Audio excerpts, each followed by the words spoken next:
Mbappe Real Sociedadga qarshi maydonga tushadimi? Arbeloa aniq javob berdi. Carvajal norozi. Superliga yana muhokamada va Bernabeuda og'ir oqshom kutilyapti. Bu oddiy matbuot anjumani emas, bu signal. Assalomu alaykum. Real Madrid muxlislari, kanalga xush kelibsiz.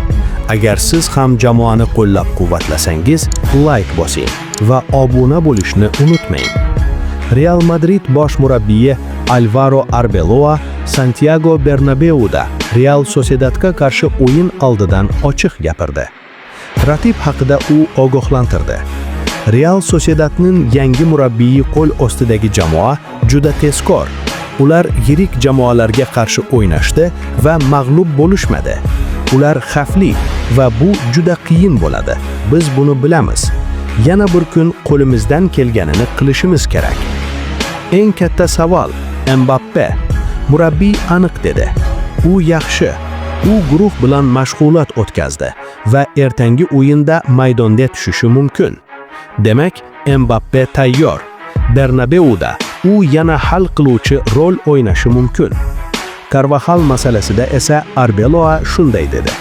Hamma singari men ham ular bilan suhbatlashishni yoqtiraman. Biz o'tiramiz, gaplashamiz. U tobora yaxshilanmoqda. Uning eng yaxshi formada bo'lishiga eng ko'p qiziqqan odam menman. Daqiqalar kamligi haqida esa qat'iy pozitsiya. O'yinchi o'zi xohlagancha ko'p o'ynamasa, norozi bo'lishi odatiy. Hamma o'zini muhim his qilishni xohlaydi.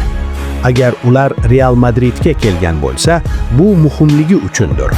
Lekin jamoa har doim shaxsdan ustun. Superliga haqida esa qisqa javob berdi.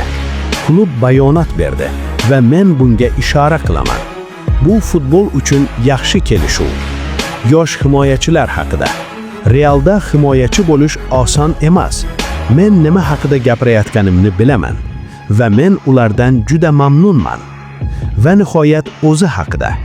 Dunyoning eng yaxshi jamoasi murabbiyi bo'lish bu men uchun oxirgi kungacha zavqlanadigan sharaf va ne'mat. Endi savol, Mbappe maydonga tushsa, u hal qiluvchi o'yin ko'rsata oladimi? Real Sociedad Bernabeuda to'xtata oladimi? Fikringizni kommentariyada yozib qoldiring.